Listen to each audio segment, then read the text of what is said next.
I'm a lecturer in French Studies at the Institute of Modern Languages Research, and I convene this seminar together with my colleagues at the London Intercollegiate Network for Comparative Studies. And I'm delighted that we've been able to continue this seminar into a second year. And this year we'll have a kind of mixture of online, so like today, and in-person talks. And the in-person talks are going to commence from term 2. So do look out for announcements in the coming weeks about those talks. I also would like to thank my colleagues in Links and at the IMLR for their kind of continuing support of the series. It's been a difficult year and we've all had various challenges thrown at us. So thanks to colleagues for their kind of practical and intellectual support for the series. I should also acknowledge that these seminars are generously funded by the University of London Convocation Trust. And before Adam, who's going to chair the session today, introduces our speaker, Professor Michael Cooperson, I just wanted to remind you of two things. So the first thing is that the session today is being recorded. So if you don't want to be recorded, then you should keep your video off. And if you want to ask a question without being recorded, then you can always post it in the chat. And Adam, who's chairing the session, will pick up the question for Michael. The second thing is that there's going to be a Q&A at the end, and you can also use the raise hand function and come on screen and ask your question live. So whatever you prefer to do. And we invite you to come on and ask a question live. That's what we prefer, but if you'd rather ask a question in the chat, then that's absolutely fine. So I'm going to pass over to my colleague, Dr. Adam Talib, who is Associate Professor of Arabic in the School of Modern Languages and Cultures at Durham University. And Adam's kindly agreed to chair the session today for us. So I'm going to pass over to you, Adam, who will introduce our speakers today. Adam. Thank you very much, Joe. Thank you for inviting me to chair this session. I was really, really excited to get the opportunity to present Michael Cooperson. He was my professor when I was an undergraduate, so I owe him a lot, and I wanted to be able to share his news of his work with the world or whatever. So Michael's going to be talking about his new translation, which is, it's kind of crazy to be having an event about a book that's already famous. It's already kind of an instant classic. It's certainly going to, it's certainly the most attention-getting book from this literary tradition since maybe the translations of Rumi that came out, 20 or 30 years ago. So it's a big deal already. So we're very lucky to have him to speak about it. This book has already won an award. It won the Sheikh Zayed Award for translation. Michael's previous translation of the life of Ibn Hanbal also won another award, the Sheikh Hamad Award. And the translation that Michael was talking about today has been shortlisted for the National Translation Award. So it's a really big deal. We're very excited to hear about it. Michael Cooperson, for those of you who don't know, he's now become a very famous translator, but he began as a professor of classical Arabic literature, did all his degrees at Harvard, and spent a couple of years in Cairo. Shortly, he got a position at UCLA shortly after finishing, and he's been there ever since. He's known very much for his work on the sort of the 9th century Baghdad cultural history of the Abbasid Empire, and he's one of the first people to have read biographical texts, life-writing texts in classical Arabic as forms of literature. So he's known for that primarily, and now obviously he's got this very impressive career as a translator. So I won't take up any more time. I'll come back when we have a Q&A session. I'll just hand over to Michael now. Adam, thank you so much for that very generous introduction. And Joe, thank you so much for the invitation. It's really a pleasure to be here. And it's also great to see, I see several friends and colleagues in the audience. So I'm very grateful for you for you having taken the time to join us today. The reason I'm here, as Adam has very generously pointed out, is that I translated a book by this author. This is al-Hariri of Basra. Basra, you see in the background, obviously photographed some centuries after his demise.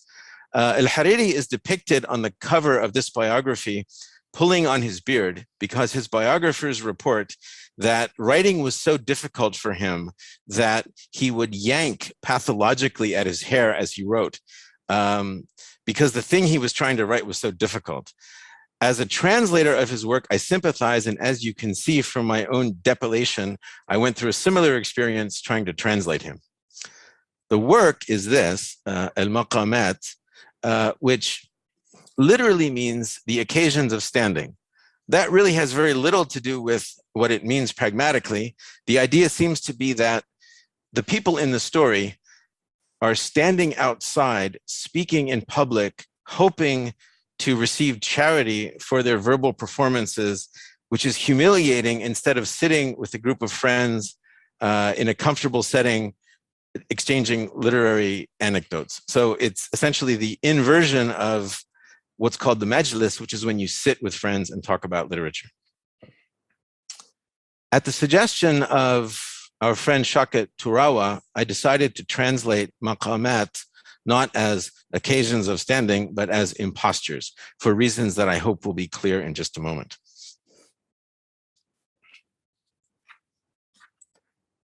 So what's an imposture? Well, it's one of 50 stories told by a narrator, a fictional character called al-Harith bin Hammam, who is pictured here, typically going from one place to another, looking for a word. That's one of the ways that we can describe what it is that he's doing. By the way, this is a well-known painting of him from a 13th century Iraqi manuscript of the Impostures. This word he's looking for, we can compare it to the late antique notion of the logos.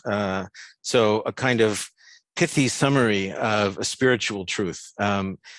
That's not quite what al-Harith is looking for, though. We'll look more closely in a moment at what he's looking for. But in the meantime, I just want to point out how far he needs to go to find it. This is a map that shows all the different places that he travels to in the course of the Impostures, most of which are actually named after his destinations. So you can see actually the Maghrib, the far west of North Africa is too far off to be on the map, but it goes all the way up into Central Asia, down into Yemen, and all the way up into as far north, I think, as Tabriz.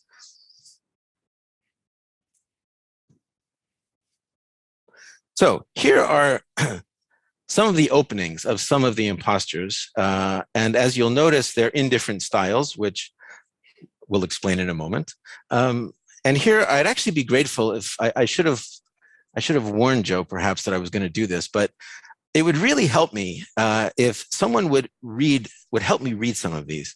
For one reason for that is that I've chosen some that actually are relevant to the fact that I'm giving a talk at the University of London. And I think that several of you here would be much better placed than I am to read these properly. This one happens to be in the thieves' cant of the 18th century, or my approximation of it.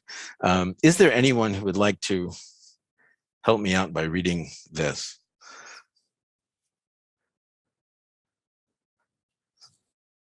If people want to raise their hand, then that's fine. Their Zoom hands. If not, I'm happy to do it. There's going to be several, so everyone will have a chance if they want one. I'm happy to do it, Michael, if there's no takers. I'd be honored. Okay, thank you. Okay, my journey's canted me to and fro, and far down Jumblegut Lane did fancy take me, till any place was home and every man a brother. Yet I trod no track nor sought any society, but for one purpose, to cadge a bit of that learning that comforts a man in sorrow and raises him in honor. Thank you. So here al-Harith describes what he's looking for as learning. In Imposture number 2, he describes it somewhat differently. Here, this is in the style of my best approximation of Boswell's Life of Johnson. Is anyone ready to read this? We can stop right where it says support.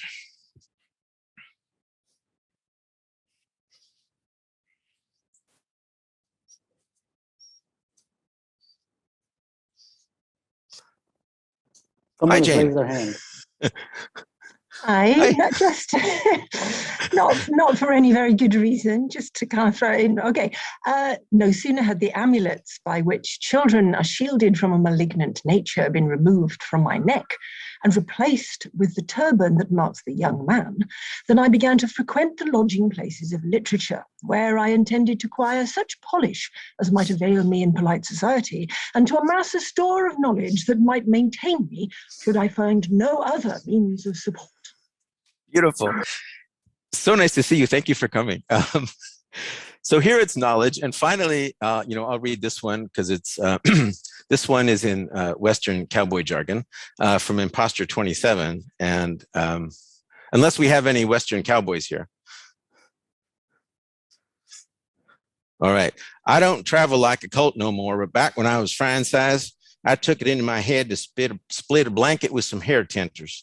What I was after was to learn their lingo and put some gravel in my gizzard.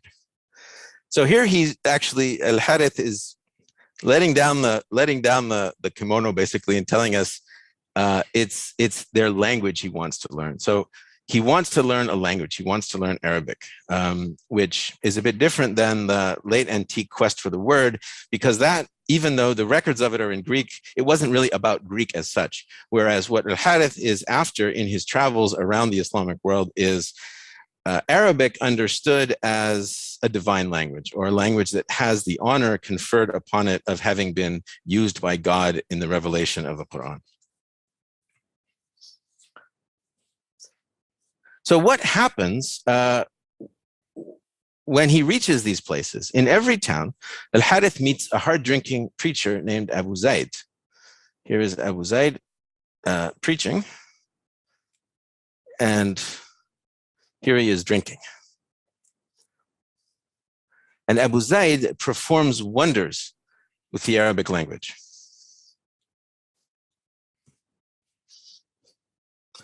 Now, in order to illustrate this, I'm going to just give you a very quick example.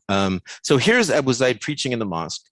And if we look more closely at that text up there, I'm just going to read a bit. And what you're going to hear is something in Arabic called saj'a, which is a kind of rhyming prose, which here starts out in one rhythm and then switches to another.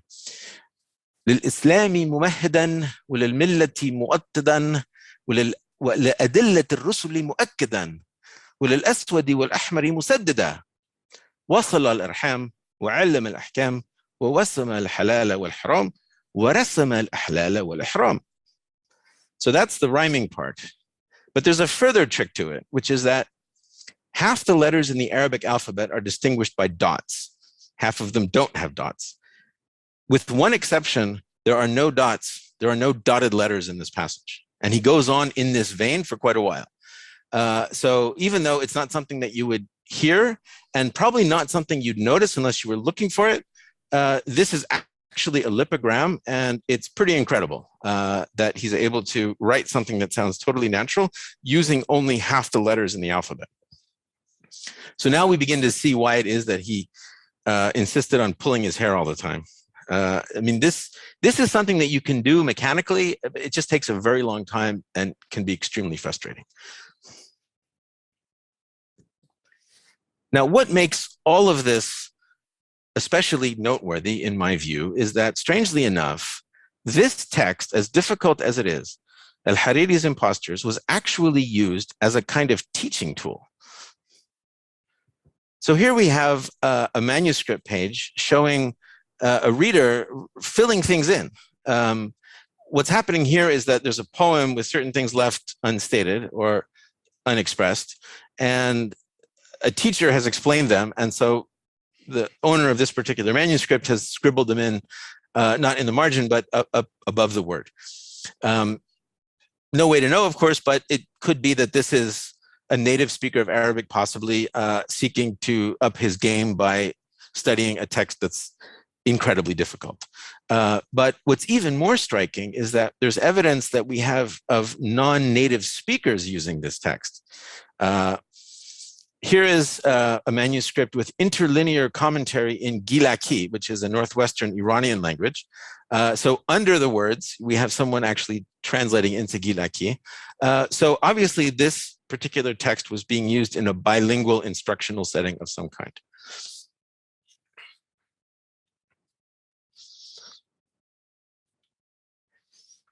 Now, to understand the context of this kind of instructional situation, I just want to step back for a minute and look at Arabization. So the darker brown on the map shows where Arabic speakers came from. Should be a little further up, but that's okay. So in the first wave of conquest, the Arab Muslims then capture the area that's in the slightly lighter brown, and then in the third wave, they move all the way out to, as you can see, up to Central Asia, to the east, and then all the way up to Spain in the west. Now, this world that they discovered was one full of other languages. And I'm only putting a few of them there. So if you're a big fan of some language not here, I apologize. There are many I'm leaving out. This is just to give you a schematic idea that that there were other languages in this world. Now, we don't know a whole lot about how this process took place. I've been collecting examples of experiences of non-natives learning Arabic, and I can certainly talk about that more in the question period. But I just want to point out two of the indices of the hegemony of Arabic in this period, the ways in which its superiority to other languages is simply assumed. So, for example, we have al-Jahid, very well-known prose writer of the 9th century, commenting that yes, there are valuable things in other languages, the languages of India, of Greece, and Iran, but we've now translated them, and the translations are as good as or sometimes better than the original. So the implication is those languages have served their historical role. It's all been poured into Arabic, and so now those languages can gracefully exit the stage. On a more interpersonal level, we have a case where an Arab, so a member of the ruling elite, learns one of the subaltern languages. So a poet named al-Atabi happened to acquire Persian. And when he was overheard speaking it, a Persian friend said to him in Arabic, "Where on earth did you learn that gibberish?" So this is not how people react to when subordinates or subalterns learn Arabic, but it is the way people react when Arabs speak Persian, at least at this one historical juncture. Now, we don't have a lot of evidence for this process of language learning, but I want to take one case, which is actually, before I do that, I want to show you where it all ended up. So as a result of this process, what we have is essentially the extinction of several of these languages. Obviously, Greek survives elsewhere. The indigenous languages of North Africa are actually staging a resurgence right now. Persian never died off. Kurdish is still a vibrant language. So it's not that there was a complete mass extinction of languages, but there was certainly quite widespread. Many of the languages in the immediate vicinity of the conquest fell into disuse and are now only vestigial, if they continue to exist at all. So let's take a look at one case. Now I'm jumping several centuries ahead, but the reason I'm doing that is because this particular figure, al-Jousuli, happens to have left an unusual amount of self-revelation. And his biographers have left some unusually detailed comments about his language performance. Oh, the plus sign, by the way, on the death date is because people in Islamic history die in Islamic years, and those don't match up to the Gregorian years. So he died in 1411 or possibly 1412, and the easiest way to show that is just the plus sign. So what we know about him is he's called a Turkish boy, which could really refer to his being a member of any Central Asian people, enslaved in Central Asia and taken to Damascus. And it seems he was eventually manumitted. And we know him to have written this literary anthology called Matali' al-Budur fi Manazil al-Surur, which I've been trying to translate into rhyme for years and never quite managed it. But literally it means the rising of the full moons in the mansions of delight. And there must be a way to make that rhyme, but I just haven't quite gotten it yet.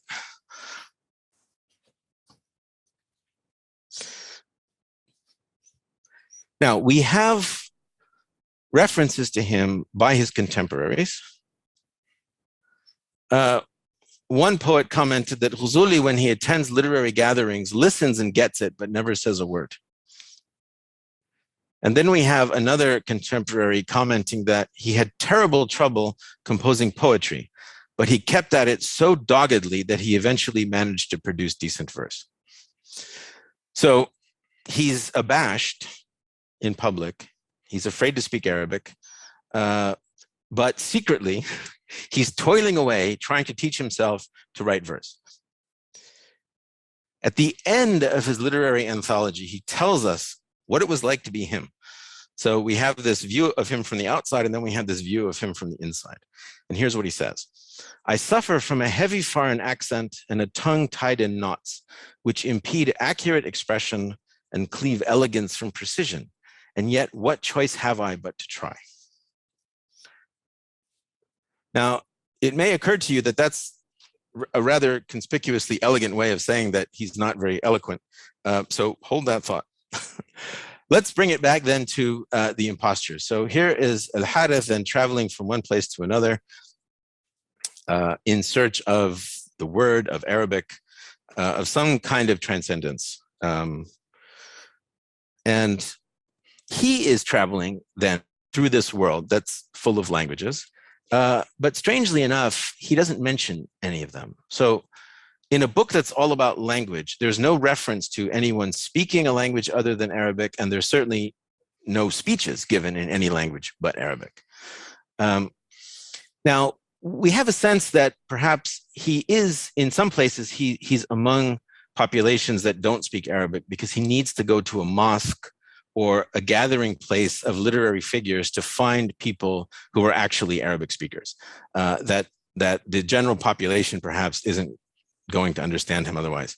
But that's never really spelled out. So these languages all exist, but as he tells it, they just don't exist. They're just not there. So why mention these places at all? I mean, what's the point of this geographical framing of the story? And here I turn to Michael Rand, who has written about the Hebrew version of this kind of writing, of the Hebrew impostures. And he points out, I think very astutely, that the function of these names is not to chart a particular route, but rather to create a general sense of motion and restlessness. So the form of the imposture, this constant traveling, is essentially about movement as such, not movement from a starting point to an end.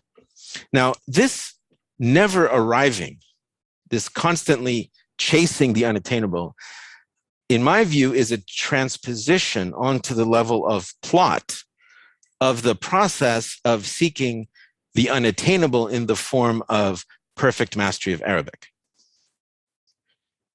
Now, why is it unattainable? And here I turn to Georgine Ayoub, who has written about this notion of the pure and correct Arabic. And as she very astutely points out, the tradition constantly affirms that it's being spoken by someone, just not here and now. So it's not the Benu Tamim, it's not the tribe of Tamim, but it's the tribe of Saad, or it's not the current generation, it's the one before, or it's not the city, it's the desert. It's always deferred. It's always deferred, which makes her particular deconstruction of it especially apt. It's always over the next hill, essentially. And so the pursuit of Arabic, as all of us know who've ever tried to learn any language, the end point keeps receding.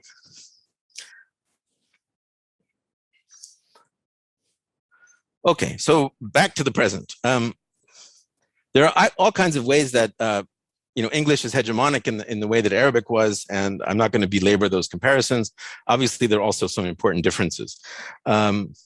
I am particularly fond of the Speak Good English movement in Singapore because you get to see how Singlish works. So got people sit one is evidently how you say, sorry, this seat is taken. One of the reasons I really like it is that there's been a pushback by people in Singapore saying, no, we actually have our own distinctive Creole, and we're proud of it. And there's a correct way to speak that too. So there's an interesting kind of pushback to this notion of hegemonic or standard language. But how do you translate from one hegemonic language to another? That's really the question here. A colleague of mine, Jeannie Miller, has described the maqamat or the impostures as showing off what Arabic can do. And that was really the key. The strategy then was to show off what English can do. But what does that mean in the 21st century? Well, the tack I took was to put each story into a different historical, literary, or global English, including non-standard varieties. And that is a break from what Hariri does. So showing off what a language can do is all Hariri, but using non-standard varieties is something I've decided to do. It's something that he most certainly does not do in the original. Now, I claim no originality in the strategy. In fact, my model was this book by Raymond Queneau, where he tells the same pointless story in 99 different styles. And I think that's him on the left acting out the different styles with different facial expressions. So there's nothing original about that, nor is there anything original with trying to translate the impostures into a language that is, I don't want to say situationally equivalent, but literarily equivalent. So it was done in medieval Hebrew, it was done in 19th century German, it was done in 20th century Russian. So trying to transculturize or transculturate al-Hariri is also nothing original. I mean, it's been done before, but it had not been done in English. So let's get to some actual examples. In Imposture 29, Abu Zaid, the eloquent preacher, drugs and robs a wedding party. And there are similar scenes in the work of the Restoration dramatist Afra Bain. So I decided to put this particular episode into her words. So how does one do that? Well, the wonders of modern technology. All of her words are searchable thanks to the Gutenberg Project. So there they are. But of course, one has to read the earliest editions possible to get a feel for the typography and just things like, that aren't shown in modern editions, like she's very fond of using these long hyphens and dashes. So I did my best to absorb all that, and here is the result. And here is where I would very much appreciate someone reading this for me. If you happen to know how to read Restoration drama, all the better. but certainly a British accent will be better than mine.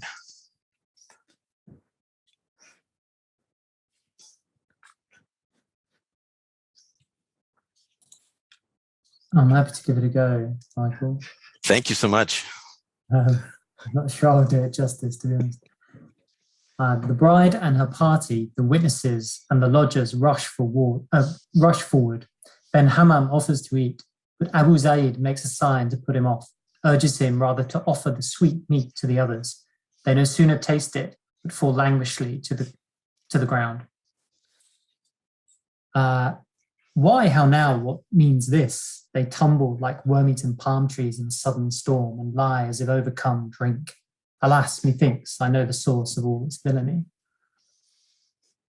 Covetous rogue, what hast thou made to damn thyself? Pray, was it sweet meat that thou served, or some murderous trick? 'Tis but a pudding of mandrake in dishes maple wood. Thank you so much. Sounds fantastic. Wow. Thank you. Reading it to myself in my mid-Atlantic American accent just doesn't have that same ring to it.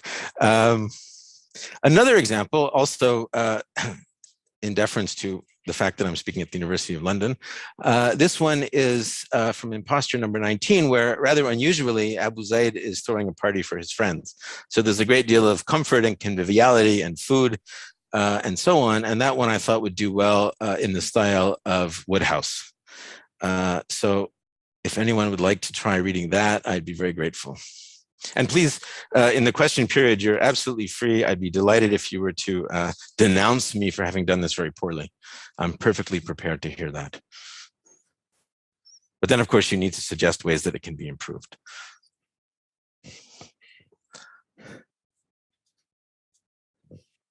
I'll do it if you like again. Thank you. Wonderful. I really like reading. It's good. I'm delighted. Okay. Once, when the breeze of a joyful dawn blew free and all that, Iraq went as dry, so to speak, as a bone. Something about clouds, I believe. The whisper flew around the caravanserais.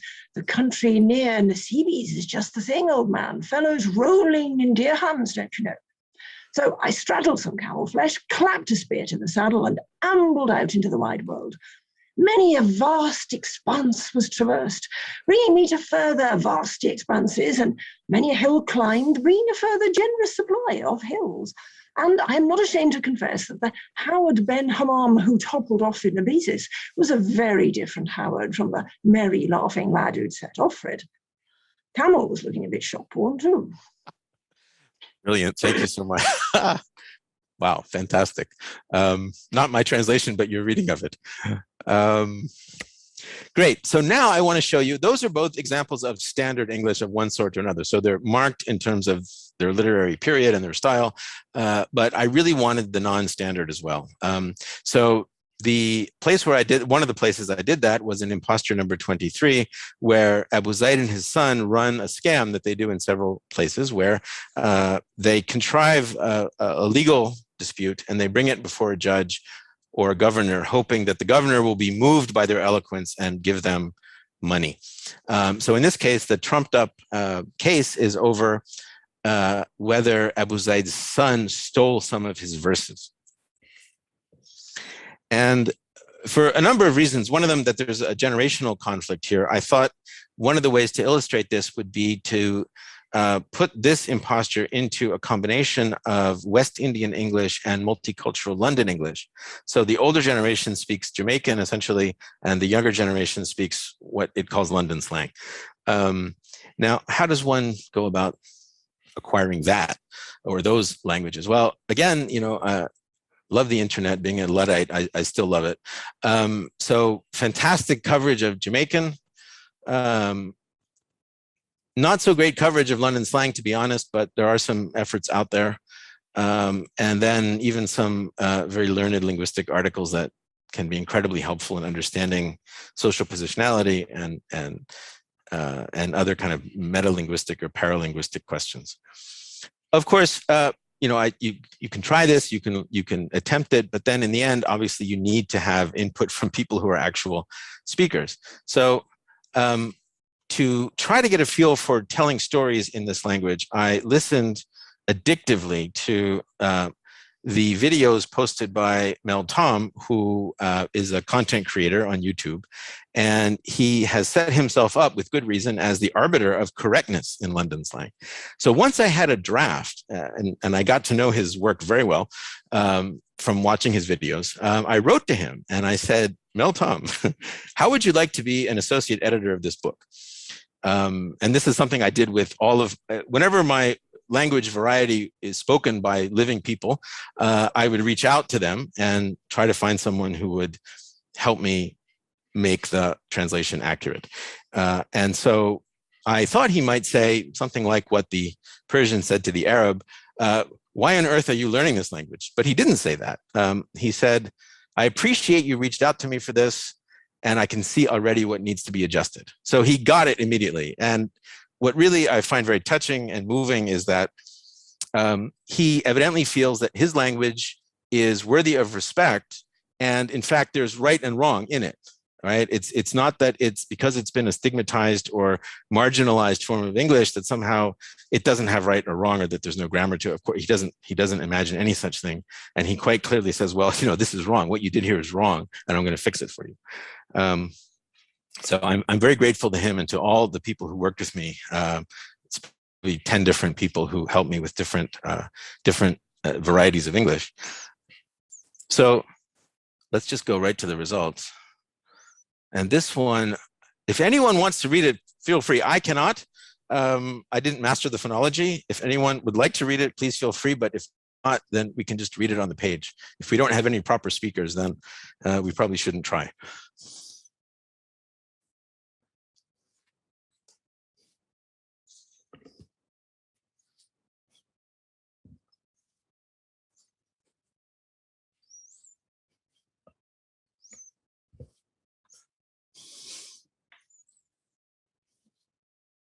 What's happening here is that the governor, they pulled a scam on the governor, and he says, well, if you guys are so eloquent, compose me a poem that uses the rhetorical device of tauria, which is paranomasia.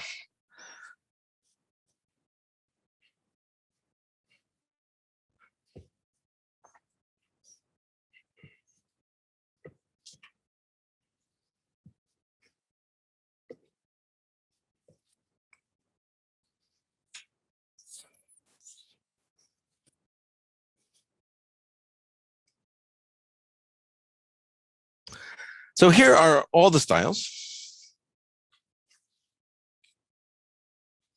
Now, again, nothing new here. Those of you in French studies will immediately, of course, think Oulipo. And why I am happy to be associated with Oulipo is this strategy of constraint. In other words, having to imitate all these different styles is a matter of constraint in writing. And so this kind of constrained writing is essentially the operative principle, I think, both for al-Hariri and for the translation. So again, despite the fact that I've done things that he would probably find terrifying and horrifying in the use of non-standard varieties, I think that I am acting in the spirit of the original by adopting constraint as the operative, as the enabling principle of the translation. Now, I want to bring this back to our friend al-Jousuli. Remember that his protest of ineloquence is itself couched in extremely eloquent Arabic. And I'm just gonna, if anyone would like to read the Arabic, actually, I know I have some expert Arabists out there. If anyone would like to volunteer.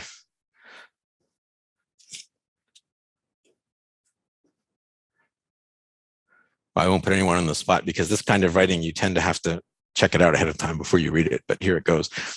عجومة ظاهرة في البيان وعجمة غالبة في اللسان تمنع عن إدراك حقائق المرادات والجمع بين دقائق المعاني وحسن العبارات ولكني مكره في ذلك لا بطل. So again, it's that rhyme prose. And you can hear the rhythms and you can hear the rhymes.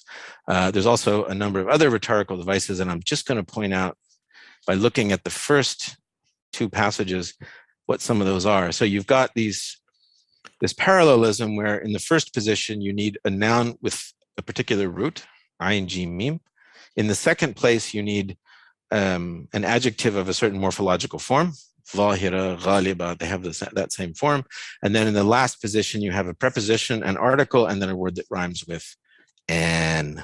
So the rhetorical devices here are prose rhyme, morphological parallelism, and the use of derivatives. Now, this kind of writing was very much in vogue for probably a millennium. And then in the 19th century, suddenly everyone decided that it was decadent and it was a privileged form over content and was a kind of empty formalism that Arabs needed to stop doing and move on from. But I want to protest against that verdict and say that this kind of empty formalism is a kind of constraint, and that constraint is empowerment if you're a language learner.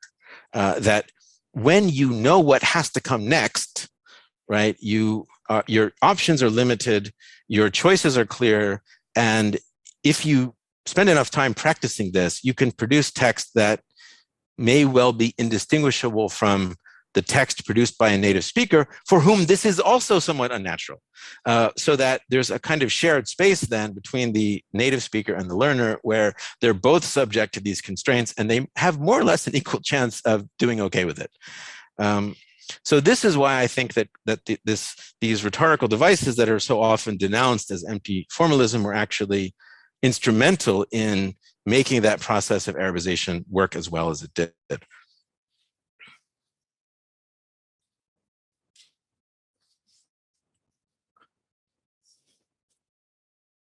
So I'm just going to point out which of the varieties that I used were non-standard, where that was the constraint.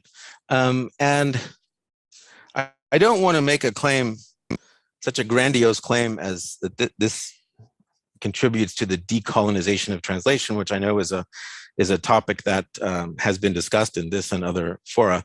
I don't think that a single book can do that. Sorry, I think my screen. Okay, there we go. I don't think a single book can do that, and certainly not a book that I would produce. But I would like to think, though, that in putting all of these varieties on an equal footing, I'm pushing back to some extent to what English as a hegemonic language has done. So what you see here are just North American languages that have gone extinct just since 2010. So if you go to the Wikipedia page for extinct languages, you'll find also there is one, I think, in Scotland and two in Australia. that we can be fairly sure have been essentially rendered extinct by the spread of English. And that's only English. So we're not talking about Spanish, Portuguese, and other languages that have also contributing to language death. So I would like to think that if not a decolonization of translation, at least I hope to have registered a kind of pushback against this particular kind of hegemony. And I think with that, I will conclude. Thank you very much for your attention. Oh, thank you very much, Michael. I don't know if there's virtual applause taking place or whatever, but I'm sure there is, as you can probably see. I know that there's already comments and questions in the chat bar, so I won't dominate the conversation. I might ask a question if there's some time later, but let me see. I mean, Charlie Mills has a question. I don't know if Charlie, if you want to come online and ask the question, or I can read it out loud for you. Is there a preference? Essentially asking, how did you decide to pair the theme with the variety of English that you chose? Great question. So in every case, I wanted there to be a good reason. Some of the reasons were thematic. So with the Afrabain, it was that the scene of drugging the guests and stealing from them and so on. There's I don't remember precisely where it happens in Bain, but I think it's in the Rover. There's some similar shenanigans. Sometimes it was really fortuitous. So for example, in one there's one imposture which contains a passage where the verbal game is that you can read a speech from the beginning to the end and from the end to the beginning, and both ways make sense. It's not a palindrome because they're not identical, but it just makes sense both ways. For that, it turns out there was a 19th century writer whom I'd never heard of, but a popular writer called Jerome K. Jerome, and his name is reversible. So I said, well, it's got to be done in the style of Jerome K. Jerome because his name is perfect. It's also, I mean, it's a phrase palindrome, but so that there was no real, there was no essential thematic commonality except for that. So in some cases, it was a pretty flimsy excuse. In other cases, there was a real solid reason for it. I think my favorite pairing, to be honest, is in the last imposture where Abu Zaid apparently reforms. So he as part of his act, he pretends to be converted in front of the people. So he's preaching in the street in Basra, and he calls out on God to convert him, to change his heart, and then God does, apparently. And so he's quite taken aback by this, and then goes back home to Saruj, where he devotes himself to prayer, and stops preaching and so on. And I put this into the English of Marjorie Kemp, because I felt that both of them seek mystic insight and work very, very hard to get it, but the labor everywhere is evident. The desire is evident, the fulfillment not so much. In other words, Kemp, to me, as I read her as a non-expert, she just seems never to attain that kind of effortless joy that you imagine happens when people break through to that level of transcendence, as the Sufis might call it. And the same with Abu Zaid. I mean, there's never any joy in it. It's just this constant striving. Again, this theme of striving and never attaining. So I think that the Kemp was perfect, and somehow having it be, there's not that many years between them, really. I think that one worked really well. It's hard to read because I pulled all my hair out and wrote in what I think is not a bad imitation of her English, but so that one I think it really clicked. Some of the other ones maybe not so much. Cool. There's also a question similar, I guess, by Wael Hassan about what it would be like to translate al-Hariri into varieties of spoken Arabic. There is no Ammiya version. There's a short Ammiya version of al-Ma'arri, Risalat al-Ghufran, which was published recently in Egypt, but I haven't seen ever an Ammiya version of al-Hariri. Does it exist? I'm so glad you mentioned that. And hi, Wael, thank you so much for coming. It's good to see you. I see your picture. Wow, you're even more elegant in person than you are in your picture. Thank you so much. This is really fascinating. It's really wonderful. I know we talked about when you were still working on it, and I just can't wait to put my hands on the bilingual edition to see what it's like. But I'm afraid I remember I talked your ear off about it on one occasion here. Oh So no, I was very curious to hear about it. And, I still think I mean, I have not really seen an approach to translation like this before. So it's truly original. And I think, what al-Hariri does, of course, as you pointed out quite accurately, is demonstrate the virtuosity, what Arabic can do. But it's one variety of Arabic, which is, literary Arabic.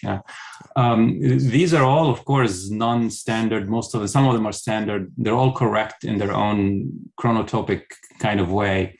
But they're not the language of one person. I mean, they have become yours. You've made them yours. So it's your virtuosity as a translator. Oh, thank you. But I think what this made me think of is how would it be like, and what would it do to translate this into all the different dialects of Arabic. I mean, I can think of 7 or 8 main ones in Egypt alone, and just go across the Arab world, and the varieties just multiply. What would that do? It's interesting. I mean, Adam mentioned the Egyptianization of al-Marri, which is a fantastic word. I have to admit, I was slightly disappointed in that it feels that a lot of the time she's just sort of paraphrasing. It's not really a translation.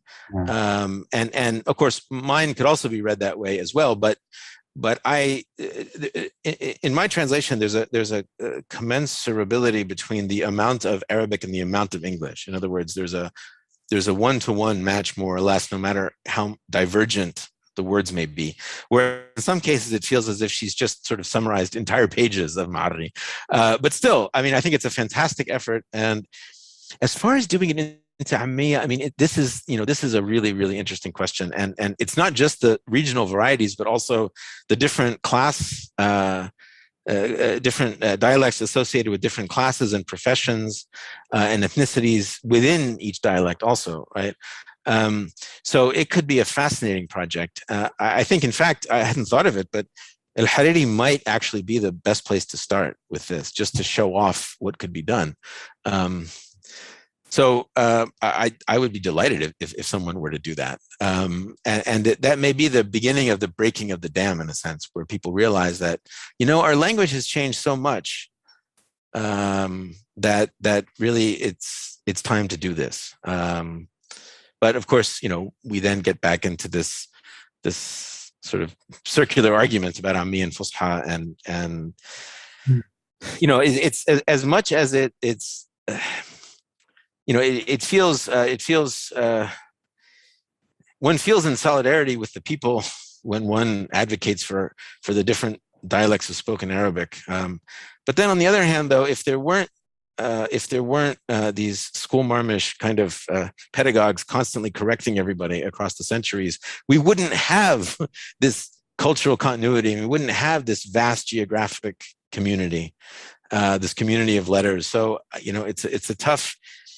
I think that maybe if things go well, we might end up with complementary bilingualism, which is what you have in Malta, for example, where, people speak Maltese at home, but, the internet, education, tourism, industry, technology, it's all in English. And yeah, eventually Maltese will probably disappear, but not right away. And right now, plenty of people seem very comfortable.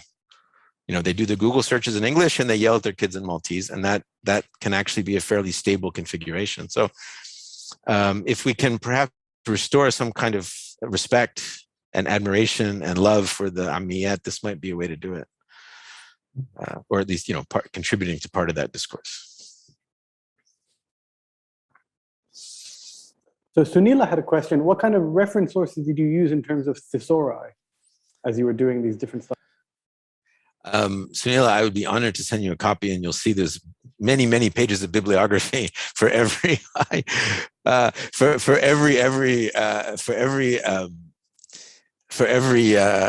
maqama. There's pages and pages of things, and I have to admit that was one of the. And I'm very grateful to the to NYU Abu Dhabi, where I spent 2 years working on this, because I was essentially left alone in an empty office to sit and read things like dictionaries of Yiddish English and dictionaries of Kiwi slang and compilations of Australian obscenities and so on. I mean, it's just absolutely wonderful. And so, I just scratched the surface and I learned a lot about English literature.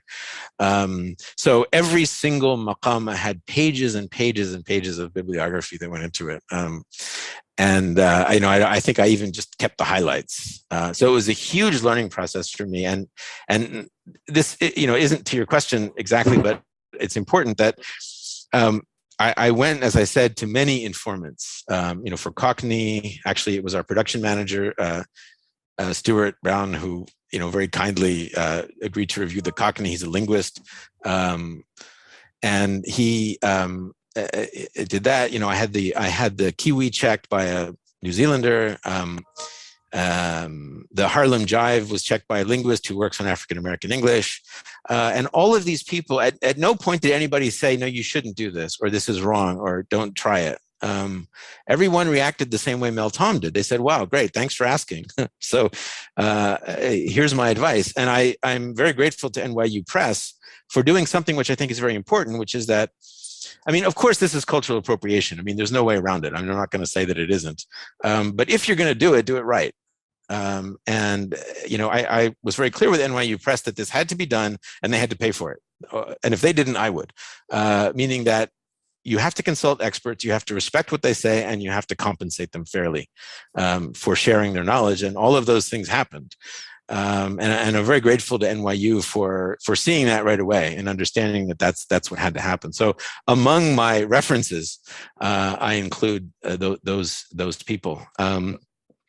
If I may just ask a really quick follow-up. As you know, I'm co-working on this translation of Shidyakh's Travelogue in the 19th century, and it's a much more modest project than what you did. But, as part of it, I'm trying to look up sources for, 19th century Victorian English and so on. So, I was just curious as to, where you kind of go around looking for that. Yeah. One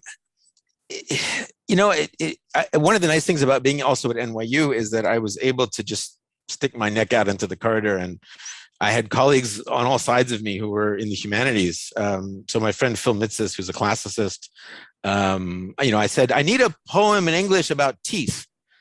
And he said, oh, Sir Philip Sidney. And then he shut the door. This guy just knows everything. So, it's friends, it's all kinds of things. Now, anything involving a Shidyakh is not modest.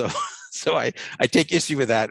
You've taken on a huge task. For me, I think, frankly, when I think Shidyakh, I think Melville, right? It's just that same kind of profusion of verbiage and this kind of endless appetite for more vocabulary and more expressions and more words.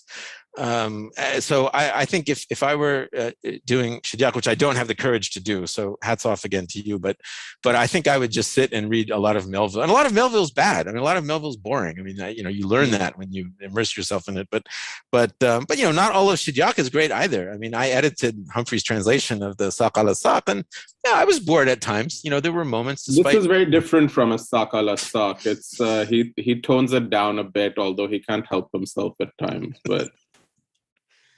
But he has conversations with, Englishmen of different classes and so on. And that I was wondering, what kind of, sources and so, for Victorian English you would consult with. And we can talk about it. Yeah, Dickens certainly, and then there's lots of there was a phase that began in the 18th century, and I'm very grateful to my colleague Sari Makdisi for sharing a lot of this with me. The thieves' cant books, the jargon books. So if you want somebody to sound like a thief or a beggar or a pickpocket or a mugger, that's all been compiled, and I'm happy to send you all the references for those. Well, Jane had a question. Hi, thanks.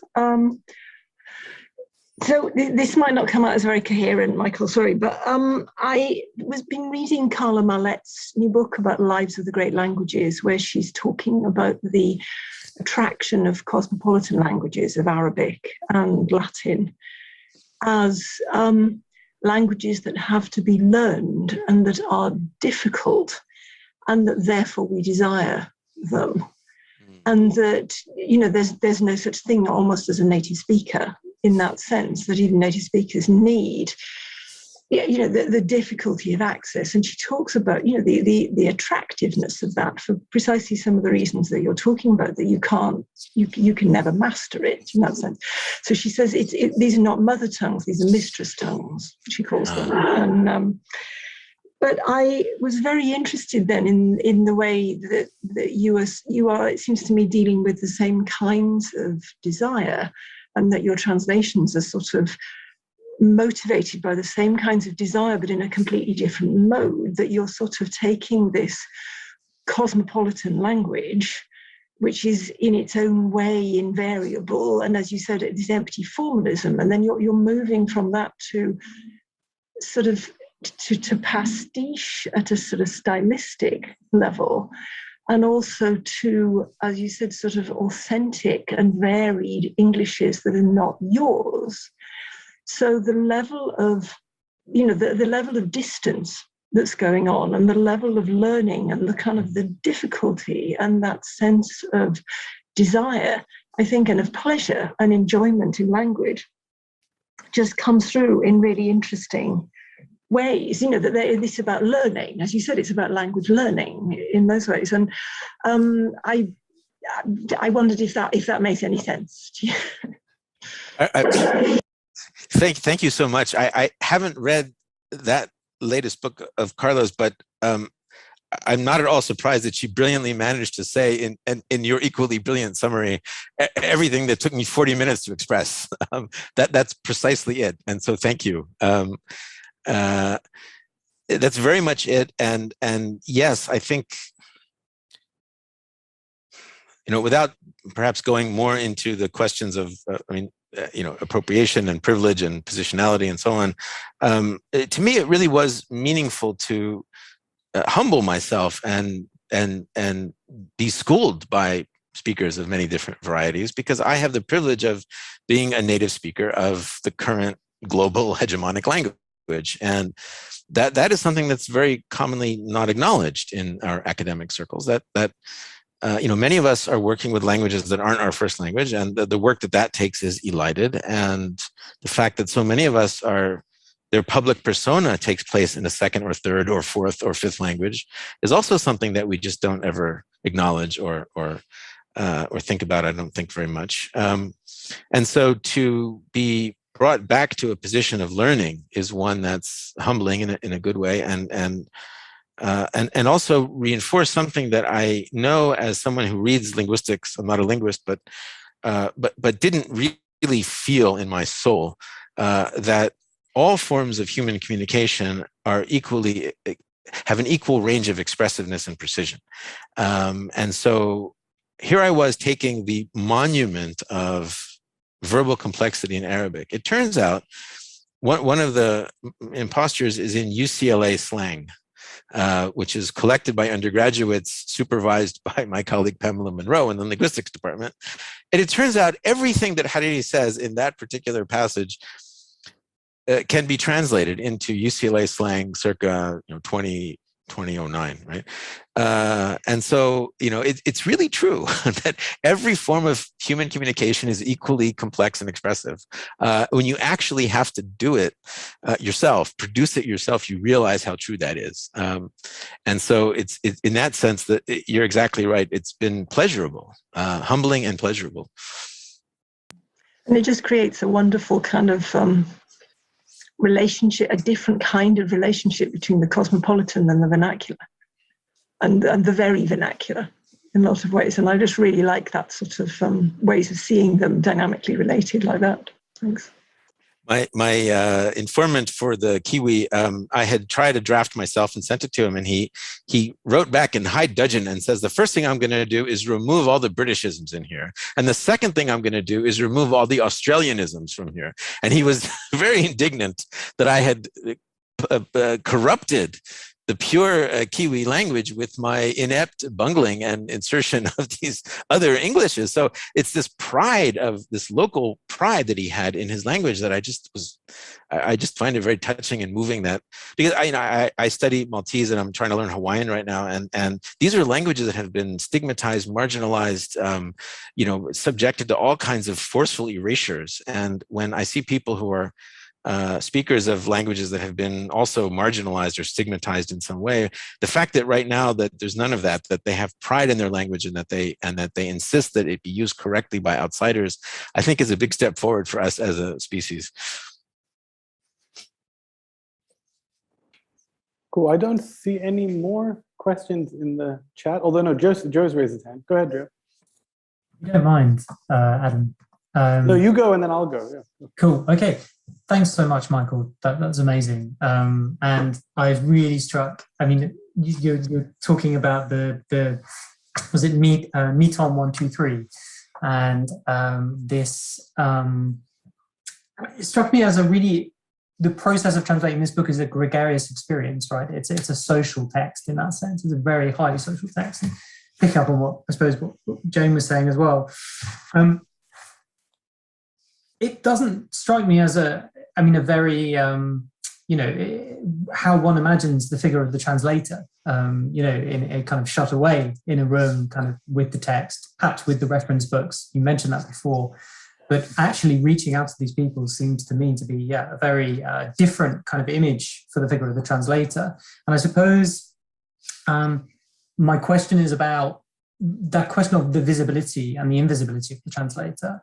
And trying to think, once you seem to be highly visible in this process and yet invisible because you're giving voice to all of these multiple different languages, all of these multiple different voices.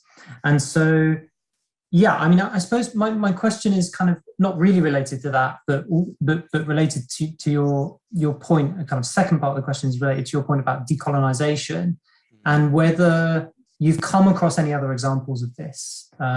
Of the translator working in this way? That would be my question. Yeah, thanks, Michael.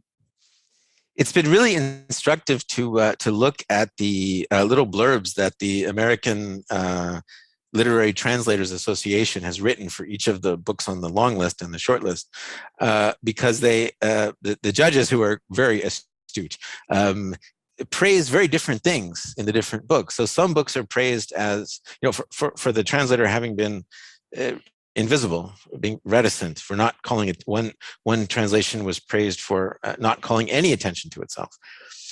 Other translations are praised for the opposite, and I think that one way to get beyond this dichotomy is to simply acknowledge that different approaches work for different books. And I can't imagine translating al-Hariri in a way that isn't loud and show-offy and involves lots of other people, because that's what the book is about. But you've put your finger on something I had not really articulated at all, which is that, right, you're in a sense, if it worked, I did just what you said. I tried to vanish into these other modes of speaking, right?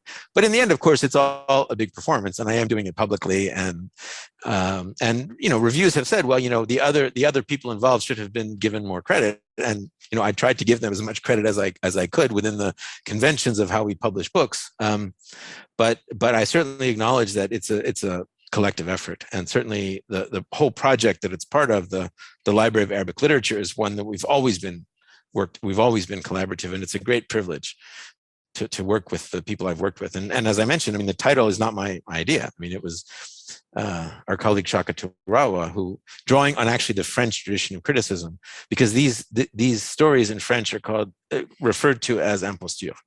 And so that's the term he suggested. He said, just call it Impostures. And yeah, Shaka is brilliant. So everything he says, I just do immediately. And in this case, it was the right choice. So I'm glad it worked. The way you've described it makes me feel that it did work. What I tried to do did work, and that the